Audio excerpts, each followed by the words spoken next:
mugira mwumvirize ikiganiro cy'ibikorwa bya papa byo gukwiza hose inkuru nziza ku isi yose. Kino kiganiro mugikurikira kuri Radio Maria Burundi. Kaze mukurikira ikiganiro cyo kuri uno munsi.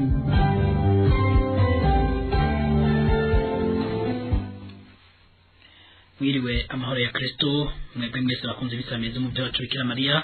Kuko mweje kubyumva nyene no mwanya w'iganiro cy'ibikorwa bya papa byo kwiza hose inkuru nziza ya Yezu Kristo ngaha mu Burundi.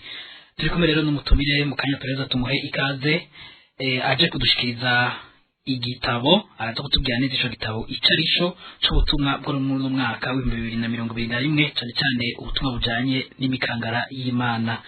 Reka rero mbanze ndamuha ikaze umutumire turi kumwe ni umushinga na Donatien Hatungimana, umunyamabanga mu biro ndemesha butumwa n'ibikorwa bya papa byo kwiza hose inkuru nziza ya Yezu Kristo ngaha mu Burundi. Umushinga na Donatien, mwiriwe neza. Mwiriwe. Turaramukije abakunzi ba kino kiganiro cy'ibikorwa bya papa byo kwiza hose inkuru nziza ya Yezu Kristo. Twongera tubifuriza n'igihe cyera cikarema turimo. Murakoze. Ego murakoze namwe. Reka rero nsubire ndabaha ikaze mwebwe mudutse amatwi nkuko mwavyumvise mu buhinga bw'ivyuma ni Frère Atanazi Nakintije niwe kadufasha muri kino kiganiro kugira amajwi abashikire neza. Jewe Joseph Nizigimana nije ndemesheje kino kiganiro, tongere tubahe ikaze duce twinjira mu idonido ry'ikiganiro. Nkuko nabimeje kubivuga, umutumire atuzaniye agakemanyi k'igitabo cy'ubutumwa bw'imikangara y'Imana muri uno mwaka wa 2021. Mbega ico gitabo twumva gute, tushobora kugitegera gute? Ego murakoze cyane. Mu bisanzwe nkuko tubizi mu bikorwa bya papa hariho igikorwa cy'ubutumwa bw'imikangara y'Imana, igikorwa kimenyekana cyane ngaha mu Burundi wacu. Ico gikorwa rero kiri muri bya bikorwa bine byo kwiza hose inkuru nziza ya Yezu Kristo, ibikorwa bine bya papa. Ku mwaka rero turasohora agatabo karimwe inyigisho zigenewe imigwi y'imikangara y'Imana mu Burundi. Utwo dutabo rero twarasohotse kandi twarakwiye mu diocese yose, ubu bariko baradutanga ngira ngo mu maparuwase yose no ku bisata byose bigize Ecclesia y'u Burundi. Muri ico gitabo rero harimo byinshi, nico gituma nashitse ngaha kugira ngo ndabashikirize bikuru birimwo kugira ngo bitufashe gutahura. Nkaba mbere ntumiriye indemesha z'imikangara y'Imana, abana bari mu mikangara y'Imana, abavyeyi, abarezi, kugira ngo iki kiganiro kidufashe kubona intumbero y'ingene tuzakoresha iki gitabo. Murakoze. Ibitabo kumbure ni byinshi, agiye mu bubiko bw'ibitabo ahantu hariya ashobora kubona ibitabo byinshi. Ico gitabo kikibona inyuma kugira umenye neza ko ari ico kijanye n'imikangara y'Imana, iyo kimenyeshwa n'iki ubw'inyuma. Biroroshe cyane. Ijambo rikuru riboneka kuri kino gitabo ryanditse mu ndome nini ziboneka cyane, rivuga riti imikangara y'Imana umwaka wa 2021. Hanyuma hejuru duca tubona agatabo ko kuremesha ubutumwa bw'imikangara y'Imana mu Burundi. Haza ko rero icivugo tuzogenderako mu myaka 5, tuzakuronka akanya ko kubivuga ko imyaka 5 yo kwitegurira yubire, kuko duheruka kwinjira mu myaka 5 ya yubire y'ubutumwa bw'imikangara y'Imana mu Burundi. Ico kivugo rero kizoguma kigaruka muri iyo myaka 5, nico gituma twashimye kugishira kuri aka gatabo ka mbere kuguruye iyo myaka 5 ya yubire. Ikindi tubona ko ahinyuma n'amafoto hanini agwiriyemwo abana b'imikangara y'Imana. Tubona kandi ifoto iyo watanguje ubutumwa bw'imikangara y'Imana ku isi, n'icyubahiro Musenyeri Caroldo Forbejanso, n'ifoto ya papa. Hanyuma ugiye ku rundi ruhande turabona ikiranga ubutumwa bwo gukwiza hose inkuru nziza ya Yezu Kristo mu Burundi, n'icivugo c'ubwo butumwa ati noba ndagwiciriye ntamenyesheje inkuru nziza. Murumva ibikenewe byose kugira ngo ubona ko agatabo ari ak'imikangara y'Imana biriko. Murakoze. Ego murakoze cyane. Ico civugo c'iyo myaka 5 muvuze ko ari civugo c'imyaka 5, ariko nibaza ko hariho n'icivugo c'uno mwaka gusa. Ego kiriho muri kano gatabo iki c'imyaka 5 twashimye kugishira inyuma kugira ngo tukimenyere mu kiringo c'imyaka 5 kandi kizoguma kigaruka. Mugabo uzinguruye mu gatabo ku rupapuro rwa mbere uraheza ukacubona ico civugo c'imyaka 5 ariko kandi ucubona n'icivugo c'uyu mwaka w'ibihumbi 2021.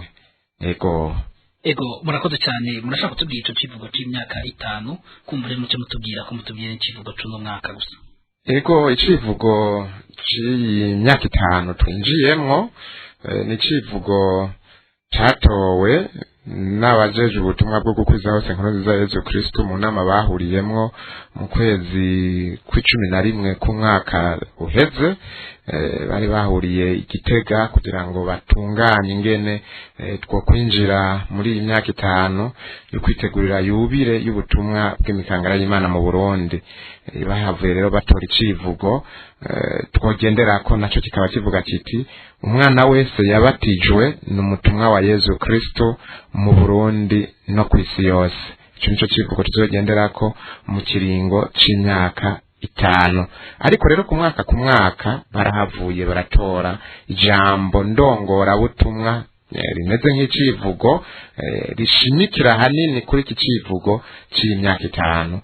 Ku mwaka rero muri imyaka 5 tuzokama dufise iryo jambo ndongora butumwa rizodufasha tuzoguma dukurikiza mu biganiro, mu bitabo tuzosohora, mu manama y'ubutumwa bw'imikangara y'Imana. Ku mwaka tuzoba dufise icivugo rero cy'uyu mwaka w'ibihumbi 2021 kivuga kiti umwana wese yabatijwe n'umutumwa wa Yesu Kristo imuhira iwabo. Urumva niho duhera, umuntu ahere mu muryango, hanyuma tuzogenda turakura tuduga gushika dushike kw'isi yose. Urumva ntushobora gushika kw'isi yose utahereye mu muryango, haryuba mu bavukanye mu bavyeyi. Niho twashimye guhera rero kuko ekleziya ihera mu muryango, nico tubavuga ekleziya yo kuziko. Murakoze. Ego murakoze. Tuvuze icivugo nshaka mudufashe ariko baratumviza gutegera neza icivugo c'umwaka. Mbega iryo jambo mwafashe ngiryo ngo babe abamissionari muhira bahere mu muryango ko mubivuze uno mwaka wose rizobafasha iki? N'ubutumwa bwawe mwashatse kubaha muri uno mwaka? Murakoze cyane. Tuvuze icivugo na twavuze ko ari icivugo mugabo hanini ni jambo shimikiro ry'ibyo tuzorangura byose muri iki kiringo c'umwaka w'ibihumbi 2021. Tuvuze rero tuti umwana wese yabatijwe n'umutumwa wa Yesu Kristo imuhiri wabo.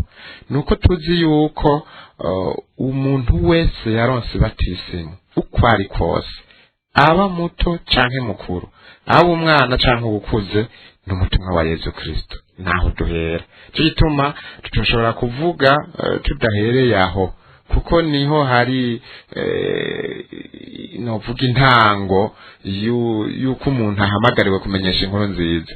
Umuntu abatijwe abaronse ubukomezi, mutima mweranda aramwuzura kugira ngo agende kumenyesha inkuru nziza abandi. Naho rero duhera dushaka rero ko abo bana baronse batisimu baheri iwabo. Tugaca dusaba rero abari muri ubu butumwa cyane cyane indemesha z'imikangara y'Imana, abavyeyi, abarezi, abamenyesha amana bigisha abana muri za nyigisho z'ijambo ry'Imana mu mashure n'ahandi, boguma bagaruka kuri iki civugo kugira ngo bereke abana ko aho baherereye mu miryango iwabo boba batumwa. Ku mutumwa rero bizosaba byinshi, nukuvuga kwerekana mu muryango iwanyu bajya muvukana abavyeyi bawe ko hari ikintu gihambaye wungutse kuba waragiye mu butumwa bw'imikangara y'Imana. Uko winjiye umeze atari kumeze no munsi, utanga akarorero keza, hanyuma abo mubana abavyeyi amuvukana baheze bagukure ko akarorero. Urumva ko ico civugo dusaba ko cogaruka. Nico gituma ari jambo shimikiro, ni jambo ndongora butumwa. Ibyo tuzogira byose muri uyu mwaka twifuza ko byogaruka kuri iri jambo ndongorabutumwa, kuri iki civugo canke kuri iri jambo shimikiro. Urumva ko abadufashije kuritora bari bagihweje neza. Murakoze cyane. Reka twinjire mu idonido ry'ico gitabo. Muri ico gitabo bikuru ko igitabo cyose nimushobora kutubwira muri umwanya dufite ikiganiro, ariko murashaka kutubwira bikuru abantu bazosanga muri ico gitabo. Yego cyane, murakoze. Igitabo kirimo ibice bibiri bikuru. Igice ca mbere kirimo inyigisho z'ubutumwa bw'imikangara y'Imana za buri kwezi. Ku kwezi turasangamwo inyigisho yaho mu gice ca mbere. Hanyuma mu gice ca kabiri turaheza tugaca tubona ibintu bikenewe cyane mu butumwa bw'imikangara y'Imana twashimye kongeramwo muri ico gitabo. Ariko kandi haruhande y'ibi bice bikuru turabonamwo ijambo twarungikiwe, twahawe, twashikirijwe ni n'abepiskopi katolika b'u Burundi, baserukiwe n'umwepiskopi nyene icubahiro umwepiskopi wa diocese ya Muyinga, nyene icubahiro Musenyeri Hakimu Ntahondereye, asanzwe arongoye umugwi mpanuzwa jambo w'inama y'abepiskopi katolika b'u Burundi mu vyerekeye ubutumwa bwo kwiza hose inkuru nziza ya Yezu Kristo.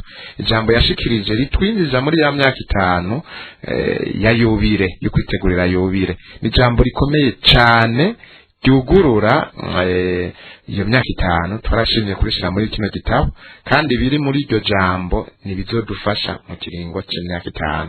Urumva rero n'igitabo uyu mwaka gifise bishasha bizofasha ubutumwa bw'imikangara y'Imana. Murakoze. Ego murakoze. Mu buhinga bw'ivyuma Atanazi atumira amate duce tubandanya. Thank you.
Frere Atanazi na Kinije turamukengurukiye kwa karirimbo adushiriyemwo katwibutsa yuko twese nyene duhereye ku bana twoca mu makanda ya missionary ba mbere batuzana inkuru nziza natwe tukafasha ko tukamenyesha inkuru nziza ya Yezu Kristo.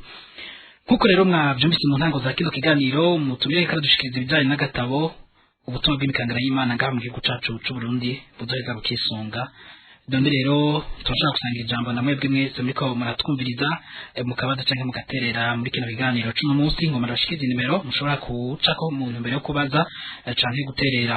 Mushobora kwakura ku 22 23 98 47 canke 22 28 ubusa 650 canke 72 42 47 canke 68 38 ubusa 639. Reka ndabasubiremo inimero mushobora kwakurako ni 22 23 98 47 canke 22 28 ubusa 650 canke mwakura bakoresha umuhora wa Econet 72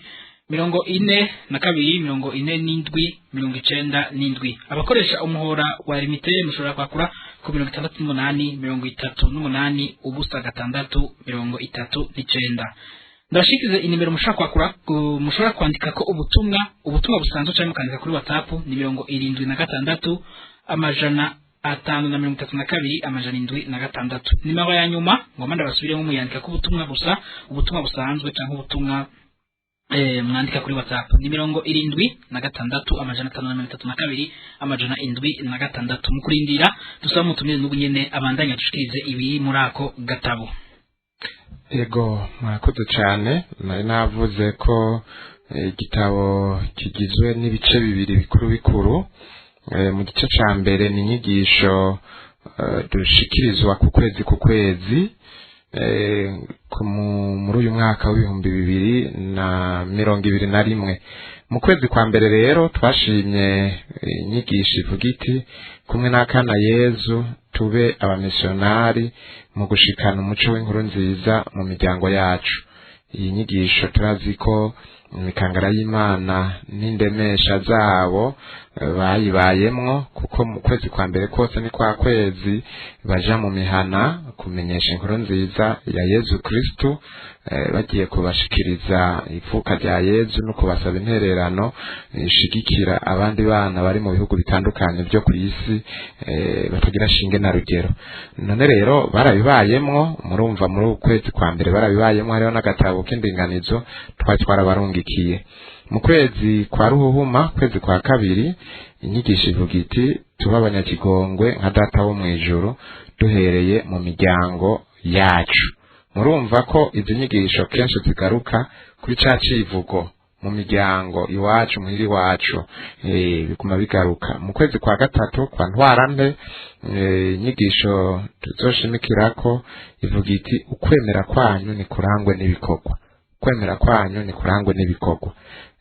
Imikangara y'Imana tubahamagarira kwivako kugira ngo berekane ubutumwa, berekane ico bashoboye, berekane kwitanga kwabo, bakore ntibigarukire gusenga gusa, mugabo berekane umwete bafise nk'abagifise utuguvu two gukora, two kwitanga, bagiwe imbere n'indemesha, baheze bakore ibikorwa bigaragara mu ntumbero yo kumenyesha inkuru nziza. Hanyuma mu kwezi kwa Ndamukiza, kwezi kwa kane, twashimye inyigisho ivuga iti ni mwebwe muco w'isi. Naha nyene turasaba ko imikangara y'Imana aho baherereye, uhereye mu miryango iwabo, ko boba aberekana ko by'ukuri ari umuco bagiye kumurikira abandi, bagiye kumurikira abo bavukana, batoyi babo canke bakuru babo, mbere n'abavyeyi babo. Mu kwezi kwa Rusama, kwezi kwa gatanu, tuba turi mu kwezi kwa Bikira Mariya. Inyigisho ivuga iti nka Bikira Mariya tuba abasavyi b'umukama mu kwakira ishaka ry'Imana duhereye mu mihani wacu. Murumva ko ca civugo rya jambo shimikiro, rya jambo ndongorabutumwa riguma rigaruka ku kwezi tuguma tubizirikanako. Hanyuma mu kwezi kwa ruheshi, ukwezi kwa gatandatu, ni ukwezi muri ekleziya kwahariwe umushaha mweranda wa Yezu. Turaheza rero tukazozirikana kuri iyi nyigisho ivuga iti nk'uko Yezu yadukunze nitugume mu rukundo rwiwe. Turazi yuko Yezu Kristo yadukunze urukundo rurengeye inkundo zose dukundwa. None rero twifuza ko muri uko kwezi bazirikana urwo rukundo, abana bari mu kamera y'Imana bafashijwe n'indemesha zabo bazirikana urwo rukundo Yezu yadukunze. Mu kwezi kwa mukakaro, kwezi kw'indwi, ijambo shimikiro, inyigisho ivuga iti nitubane nk'abavandimwe, nitubane nk'abavandimwe. Naha nyene tugaruka kuri ca civugo rya jambo shimikiro, rya jambo ndongorabutumwa, tukerekana yuko aho duherereye, aho abana baherereye mu miryango iwabo, boshira imbere uwo muvukano uranga abana b'Imana. Hanyuma mu kwezi kwa myandagaro, kwezi k'umunani, ijambo shimikiro ariyo nyigisho nirivuga ngo nimusabe muzohabwa. Umunwani ku murongo. Alo, mwiriwe neza. Mwiriwe neza. Ego, muri bande mutwakuye muri hehe? Ndi muri Paruwasi ya Namuyanda Gisaka. Ego, muri bande? Nitwa Charles Beshi baje kugeza bya champion. Ego, muduge kwijambo mubaje canke muterere? Naguma maruze sedoti, sinkameze ziroti kugenda ikize kuradi ubunye naguma mbaze. Ni mukristo murayike? Ansibiri oya sinumukristo murayike ndusanzwe neza byagasa. Ego, mubaze? Naguma ntubaza ahubwo asubire muri iyo nyigisho abanyere bacu batanze muri iyo message. Alo? Ndakumva. Ego, ikibazo yacumvise araheza acaza kubishura. Kandi muheza yikumukamo bandanye kwa mu bikorwa mukora n'ubundi agize ubonyene naho byo sana kabisa wabyatangura. Murakoze. Sawa. Ego, reka mbaze ndamwishure kumbure umunywanyi wacu kuri iki kibazo abajije. Birumvikana ko ayugurengera ngo akaradiyo ubunyene. Mu bisanzwe navuze yuko ari ijambo abungere b'Ekleziya Katolika badushikirije mu ntumbero y'ukwinjira mu myaka 5 yo kwitegurira yubire y'ubutumwa bw'imikangara y'Imana. Iyo yubire nayo tuzoyihimbaza mu mwaka w'2025 kuko niho tuzoba dukwije neza imyaka 50 ubwo butumwa butanguye ngaho iwacu mu Burundi. Baradushikirije rero ijambo riri muri aka gatabo nababwiye, ngira ngo aca yumva yuko ari agatabo twagombye kubabwira. Ni ijambo rinini, murumva ijambo tuzozirikana mu myaka 5 ririmwo byinshi kandi byubaka ukwemera kwacu. Murumva ko ntoja mwidonido ngo mvuge kimwe kimwe, mugabo niyacaza kumusaga ku basaserdoti ako katabazoca karonka ca gisomera iryo jambo. Ego, turamukengurukiye. Hanyuma rero reko ndabandanya mvuga ku kwezi twatugeze mu kwezi kwa myandagaro, kwezi k'umunani. Inyigisho shimikiro ivuga iti nimusabe muzohabwa. Abana turazi yuko igisabisho cabo kirihuta kuko basaba batabangikanije. Muri ico gihe rero turasaba ko abana bamenyerezwa gusenga bahereye mu miryango iwabo, babe novuga abaseruka imbere y'abandi, bamenye gusenga. Nico gituma mbere muri kano gatabo mu mpera twashizemwo ibisabisho Ekleziya twigisha udusabisho tugufi twofasha abana kugira ngo bamenyere gusenga iwabo imbere yo gufungura, bahejeje gufungura n'ibindi. Murumva yuko ari ibintu bikenewe. Mu kwezi kwa Nyakanga, ukwezi kw'icenda, twarashimye yuko muri kano gatabo twoja turazirikana ubuzima bw'aberanda bitavye Imana bakiri abana bato. Nico gituma rero muri uku kwezi kwa Nyakanga twashizemwo inyigisho ishimikiye ku mweranda Kizito Mweranda. Iyo nyigisho ivuga iti nka Kizito Mweranda tubi vyabona vy'inkuru nziza duhereye mu mihana iwacu. No kuvuga Kizito n'umwana wo mu gihugu c'Ubuganda yitavye Imana muri baba maratiri twamaduhimbaza baba maratiri y'Ubuganda. Yari muto afite imyaka 12 gusa, hanyuma araheza ashingira intahe Yezu Kristo. None murumva muri kwa rukurikirane rw'ubutumwa bw'imikangara y'Imana turabona ko yari mu mikangara y'Imana. None ntiyobora kumurikira abana bari mu mikangara y'Imana. Cyo gituma rero twashimye kumushiramwo bamumenye abari mu mikangara y'Imana, bamenye ingene yashingiye intahe Yezu Kristo, hanyuma bishobotse bamwigane. Mu kwezi kw'icumi, ukwezi kwa gitugutu, inyigisho ishimikiye kuri iki civugo noba ndagwiciriye ntamenyesheje inkuru nziza. Ni inyigisho novuga nk'icivugo rusangi c'ubu butumwa bwo kwiza hose inkuru nziza ya Yezu Kristo. Tuba turi mu kwezi kuko kwiza hose inkuru nziza ya Yezu Kristo. None rero dushima ko twogaruka kuri ico civugo, ariko kandi hari icivugo rusangi abarongoye ubu butumwa ku rwego rw'isi baturungikiye, tugasaba yuko naho ico civugo kitanditse muri aka gatabo, mugabo aho bari nibagira muri uko kwezi kw'icumi tuzoba twamaze gusohora utundi dutabo tujanye n'ukwezi kw'icumi, bazoheza babone ico civugo, mugabo boba barakizirikana kuko ico civugo baturungikiye kizoduhuza ku rwego rw'isi muri ubu butumwa bwo kwiza hose inkuru nziza ya Yezu Kristo. Kivuga kiti ntidushobora kureka kuvuga ico twumvise kandi twabonye. Tubisanga mu gitabo cy'ibikorwa by'abatumwa kigabane ca 4 akarongo ka 20. Murumva yuko birahuye n'iki civugo rusange tinabanda gwicire ntamenyesheje inkuru nziza. None rero abari mu mugwi w'indemesha z'imikangara y'Imana ivyivugo bibiri mu kwezi kw'icumi bobishira hamwe bagafasha abana kumenya ko nabo ari abamissionari, bumve ko aho baherereye bategeza kugurura umunwa bakavuga, bakamenyesha inkuru nziza, bakavuga kugira ngo uwo Kristo amenyekane. Mu kwezi kwa Munyonyo, kwezi kwa 11, icivugo kivuga kiti urukundo rwa Kristo ruratugobera. Urukundo rwa Kristo ruratugobera.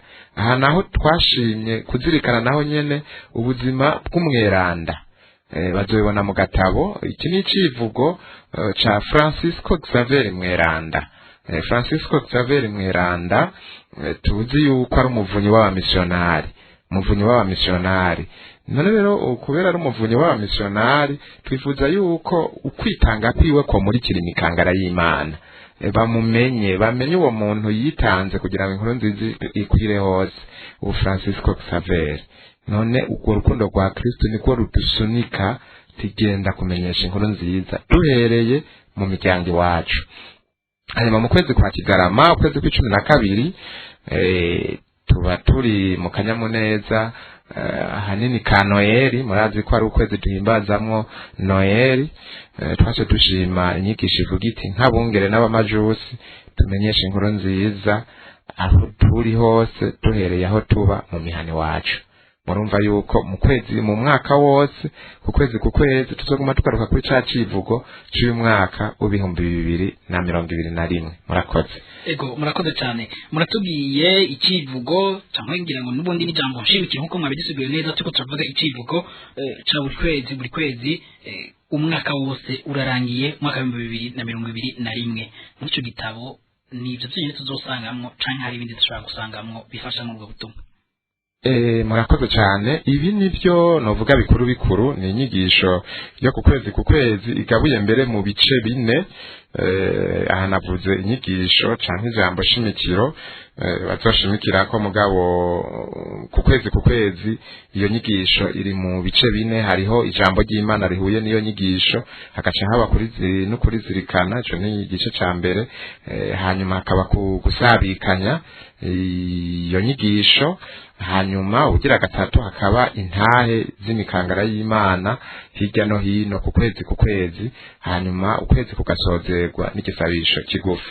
Haruhande rero y'ivyo by'uku kwezi hariho ibindi twabonye bikenewe byofasha abana bari mu mikangara y'Imana canke indemesha, twarabishizemo kugira ngo navyo bizobafashe. Muri ivyo rero hariho akagani dushiramwo kaba karimwe inyigisho yofasha imikangara y'Imana. Nk'uyu mwaka akagani twashizeho nakagani kavuga umubu n'inzovu ako kagani karimo inyigisho n'impanuro byofasha imikangara y'Imana. Hanyuma ibindi nivyongewe ko bikenewe mu mikangara y'Imana, nk'akarorero hariho amatariki amwe y'ubuzima bw'imikangara y'Imana bazobibona muri ako gatabo, tugasaba indemesha ko ayo matariki makuru twashimye gushira muri aka gatabo kandi agaruka ku mwaka boyamenyera kuyigisha imikangara y'Imana, bakamenya bati nk'ubu dushitsaho imikangara y'Imana yatanguriye ku isi yose, bakamenya ko ari umunsi mukuru wabo, aho baherereye bagatunganya inkuka y'imisa, bagasaba abana kuja mu gusenga, bagasaba abana kwibuka mu miryango, harimwo aho watanguje ubutumwa bw'imikangara y'Imana yavukiye n'ibindi. Murumva ko ari amatariki akenewe. Hanyuma harimwo indamutso y'imikangara y'Imana, iyo nayo nyene birakenewe ko abana bayimenya, bakamenya ingene boramukanya. Harimo igisabisho c'imikangara y'Imana mu Burundi, igisabisho gikenewe, dusaba ko indemesha bobandanya bigisha ico gisabisho abana. Kenshi bakivuga ku munsi mukuru wa Epifaniya, aho duhimbaza umunsi mpuzamakungu w'imikangara y'Imana. Mugabo vyari nkenerwa ko uko bahuye igisabisho bakigarukako mu migwi yabo bakakimenya. Hanyuma turabona ibiranga imikangara y'Imana, turabona uruhara rw'indemesha mu butumwa bw'imikangara y'Imana, ururirimbo rw'imikangara y'Imana, ururirimbo benshi bazi, mbe hari naho bariko baragwibagira mugabo borugarukako bakabandanya bagwiga. Hariho inyigisho ishimikiye ku ndero y'abana kuva ku myaka 6 gushika ku myaka 12, hakabaho indinganizo y'akagoroba k'abana, hanyuma hagaca habaho ibisabisho rusangi byofasha mu misa z'imikangara y'Imana. Ibi bikuru twongeyemo bisozerwa n'ibisabisho nababwiye twashimye kongeramwo uyu mwaka bitahora birimo, kugira ngo abana bamenye gusenga. Twadusabisho twa kera dusanga mu gitabo c'abakristo bamenye kudukoresha muhiri wabo. Dusabisho tugufi, dusabisho two mu gitondo, two kuja kuryama, ibisabisho byo kwigaya, kwemera, kwizigira, kwirega, ibisabisho bavuga bagomba gufungura, baheje gufungura abo bana babimenyere. Ego nivyo bikuru byiyongera ko haruhande y'izo nyigisho zo ku kwezi. Murakoze. Ego murakoze cyane Frere Atanazi, hariya mu buhinga bw'ivyuma asubira tumira amatema kandi karirimbo ko butumwa gukomesha hose inkuru nziza ya Yezu Kristo. Mu kanya kandi tubandanya n'ikiganiro.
ego imikangara y'Imana bariko basaba inguvu muri ako karirimbo k'ubutumwa kumenyesha hose inkuru nziza ya Yezu Kristo kugira ngo bashobore nyene kubandanya kumenyesha hose inkuru nziza ya Yezu Kristo. Ndabona rero ubutumwa bwamaze gushika, Kristo amenyekane bavukanye. Turashimiye ibiro ndemesha gutumwa kuri ako gatabo baduteguriye mbeko bakaramaze gushika mu maparuwase yose. Indemesha y'imikangara y'Imana Jean Pierre muri paruwase ya Maramvya tuyiseze muri Bujumbura. Ego turamukengurukiye.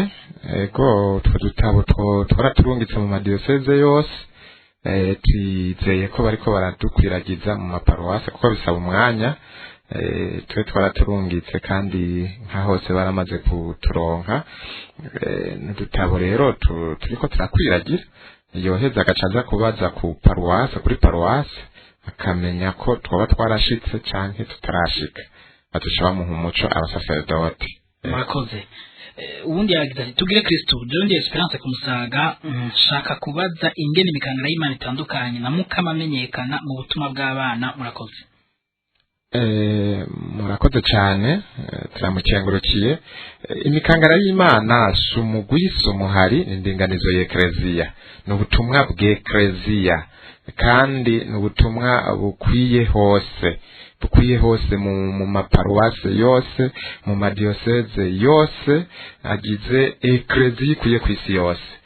Si ibyo ku Musaga, si ibyo mu Bujumbura gusa, si ibyo Bururi, si ibyo hanaka, oya ni indinganizo y'Ekleziya. Nico gituma atakintu na kimwe kiyisubirira. Mugabo ubu butumwa bwa mukama amenyekana turabona yuko ari indinganizo y'umuryango w'ababikira bene Tereziya, baheza bakegeranya abana kugira ngo babigishe akarangamutima k'umuryango wabo, mugabo kandi babigishe no gusenga, babigishe gukunda Imana.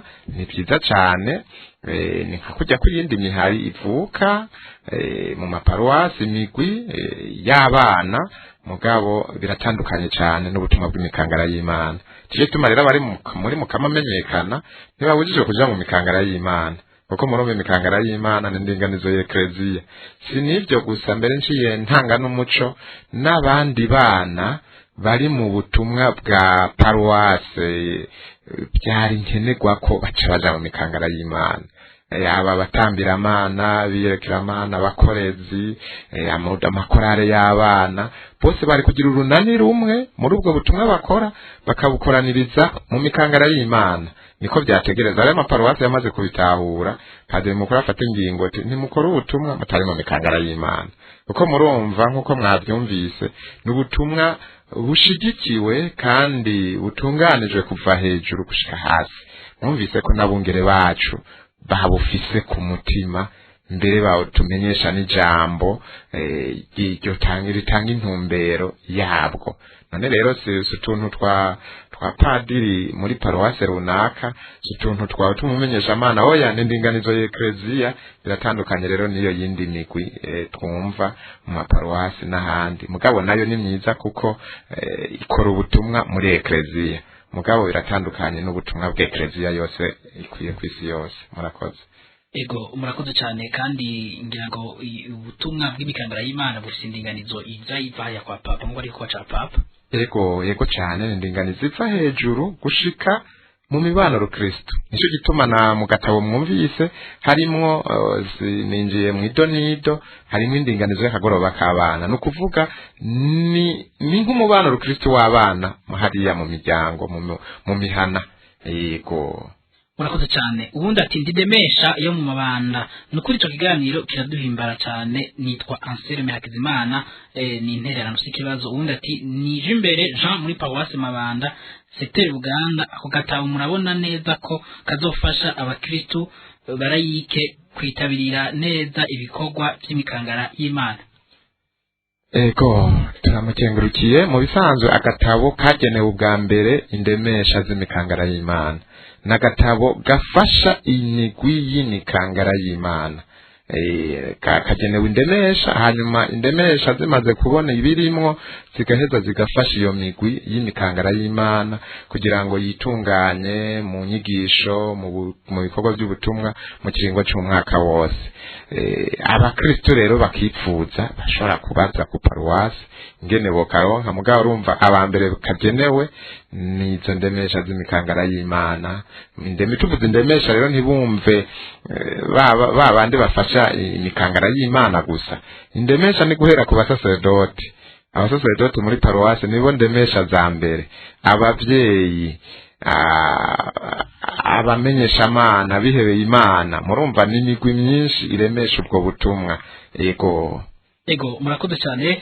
Reka rero cyo tusubira dukubitire ku basanzwe barangura ubutumwa bw'imikangara y'Imana ni muri diocese nkuru ya Bujumbura, neza na neza muri paruwase ya Kiganda, aho kwigenekerezo rya 31 kwezi kwa mbere uno mwaka nyene, kuko twagiye turavyumva ari mu ntumbero yo gusozera ukwezi kwa mbere, aho basanzwe bakora ubutumwa bw'imikangara y'Imana batwara kanyamuneza ka Noel mu mihana. Harabaye rero inyigisho zo gutanguza umugwi w'ugwaruka kw'isi yose. Umuyobozi ndemesha butumwa bw'ibikorwa vya Papa byo kwiza inkuru za Yezu Kristo, umunyamabanga mu biro ndemesha butumwa bw'ibikorwa vya Papa byo kwiza inkuru za Yezu Kristo, ndetse n'undi musaserdoti bari bashitse barahurira hamwe n'abavuye muri vikariya ya Muramvya, baraheza barashikiriza inyigisho. Abashoboye kuganira n'umunyamabanga mu biro ndemesha butumwa bw'ibikorwa vya Papa byo kwiza inkuru za Yezu Kristo, baratubwira intumbero y'iryo hwaniro ry'uwo munsi, bakatubwira kandi n'ivyo bungutse ndetse n'ivyo bagiye gukora. Dusabe mu buhinga bw'ivyuma dushiremwo iryo jwi. Jewe nitwa Mama Yosefina Kwizera wo mu muryango wa Bene Tereziya hamwe paruwasi, njeje ubutumwa bw'inyigisho komeza kwemera ni ndero y'ugwaruka rukristo. Jewe nitwa Papiano Ntamuzuro wo muri paruwasi Munanira, ndemesha imikangara y'Imana muri paruwasi, hama mu misi yose ndamenyeshamana. Jewe nitwa Ndekubwayo Desiderata va muri paruwasi ya Muramvya, ndi umukuru w'umubano. Nitwa Timote Ndayikengurukiye muri paruwasi Kiganda, mu buzima bwa misi yose nsanzwe ndi umumenyeshamana. Murakoze cyane. Mama Josephine musanzwe muri no paruwase yatunganije rino hwaniro, mbega kugira ngo mutunganye rino hwaniro mwari mufise intumbero yihe? Kugira ngo dutunganye rino hwaniro twari dusanzwe dufise akamenyero imisi yose ku guhimbaza umunsi mukuru wa Epifaniya, tugakoranya abana b'imikangara y'Imana bose, tukigina, tukaririmba, tugasangira ijambo ry'Imana. Hanyuma kandi mu gusozera ukwezi kwa mbere twara dusozerera ku nyigisho n'ibiganiro n'inkuka y'imisa. Nico gituma twiyumviriye tuti uyu mwaka ko ari umwaka turiko turitegura kuzohimbaza umunsi mukuru wa yubile y'imikangara y'Imana. Nico gituma twagize tuti dutumire abadukurira muri ubu butumwa baze badufashe gukomeza izo nyigisho mu mitima y'ugwaruka, tubonereho no gutanguza umugwi ugwaruka rw'isi yose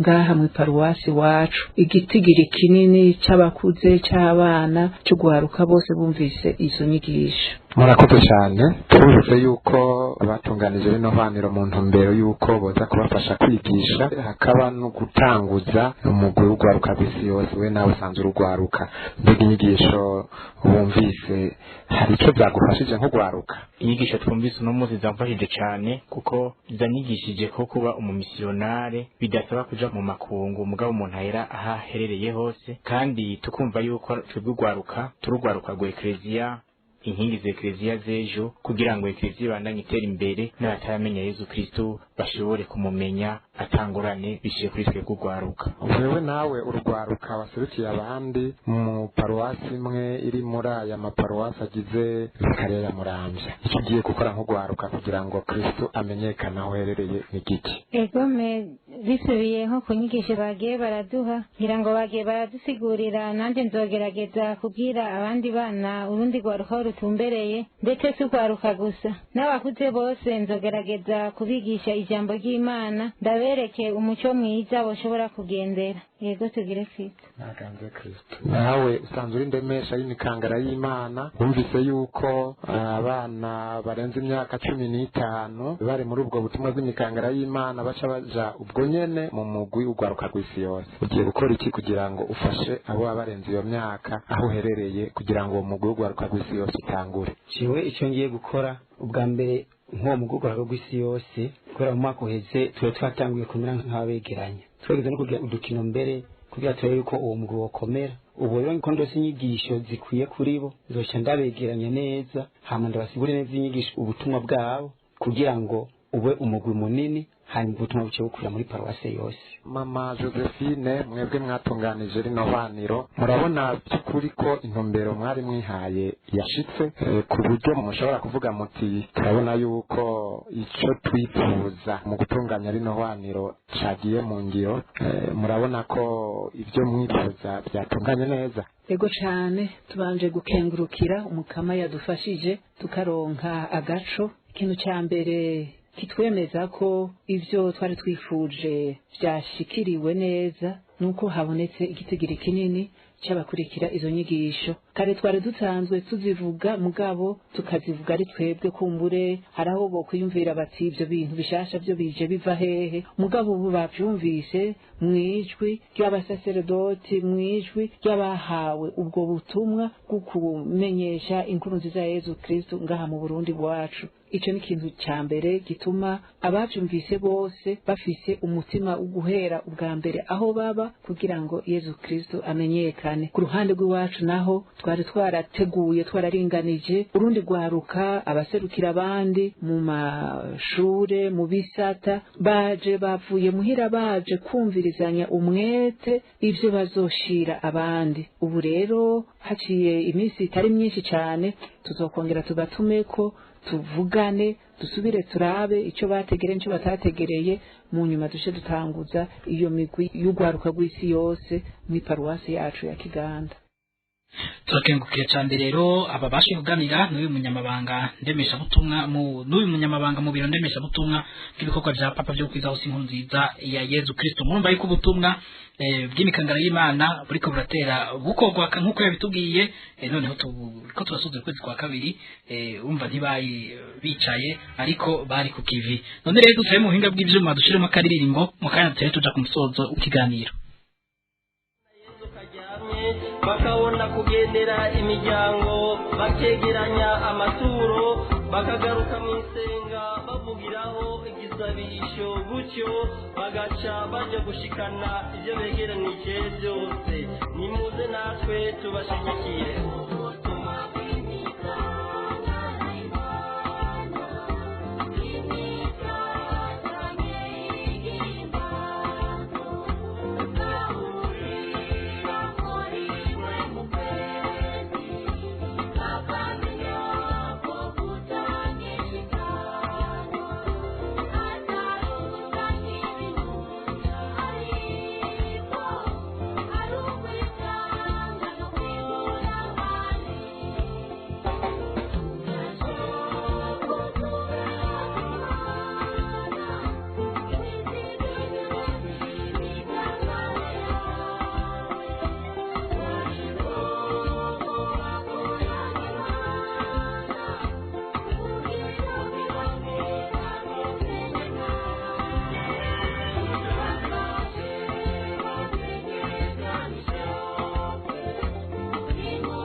Frere Tanazi arakoze muri ako karirimbo kabandanye katubwira ubutumwa bw'imikangara y'Imana umukama abandanye abizigamira nkuko tuvyumvise muri ako karirimbo.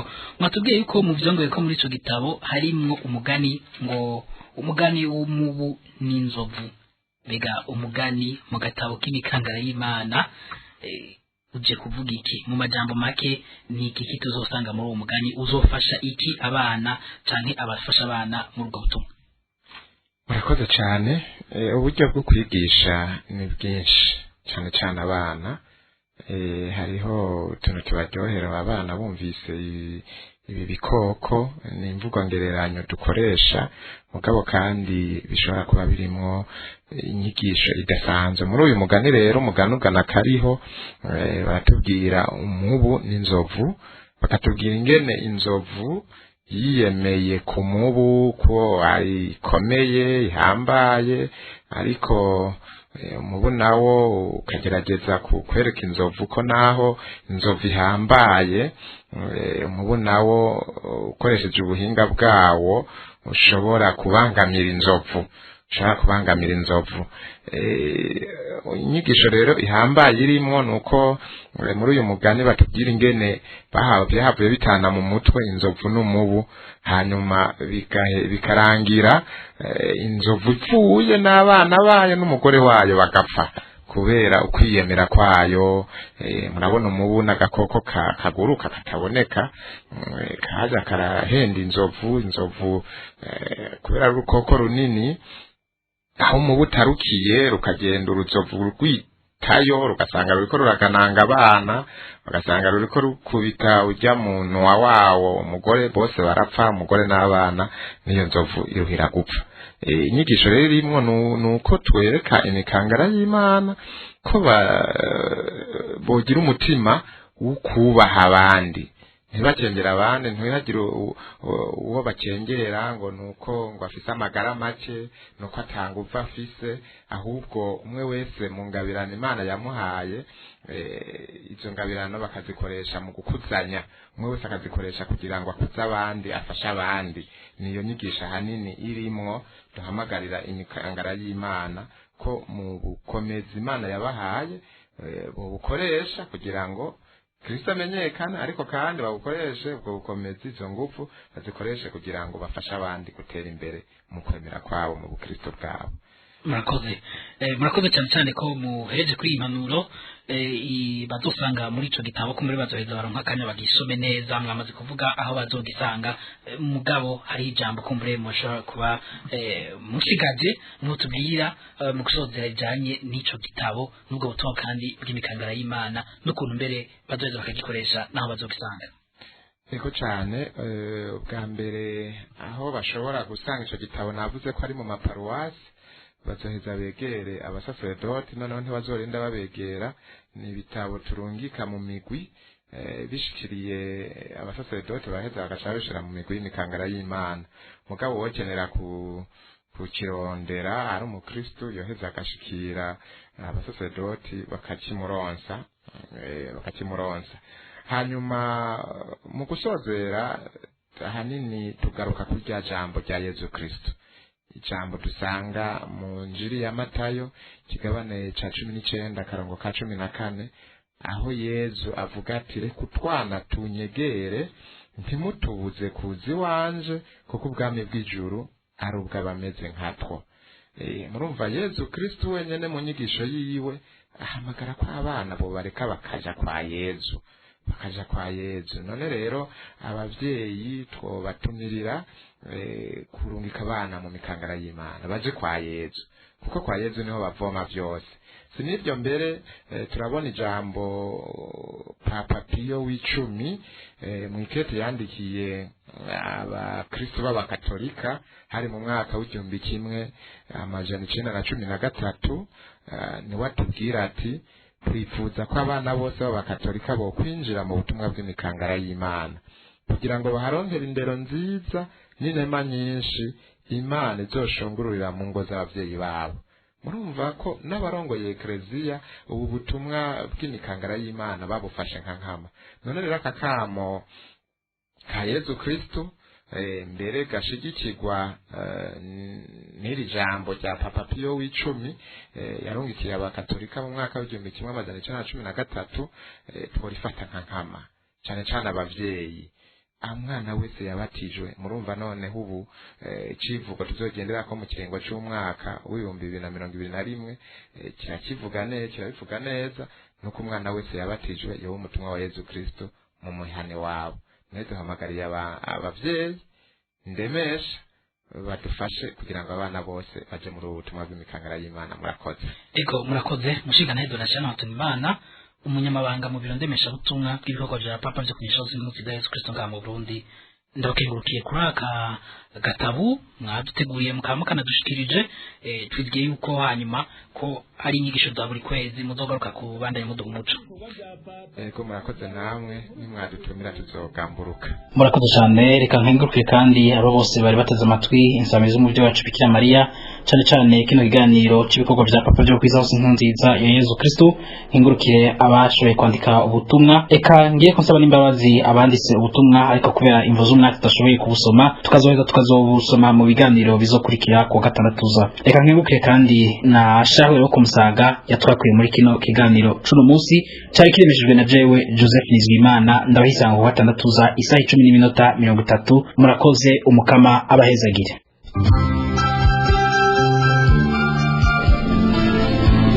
Mwejeje kumviriza ikiganiro cy'ibikorwa bya papa byo gukwiza hose inkuru nziza ku isi yose. Mwagishikirijwe na Radio Maria Burundi. Naho ubutaha.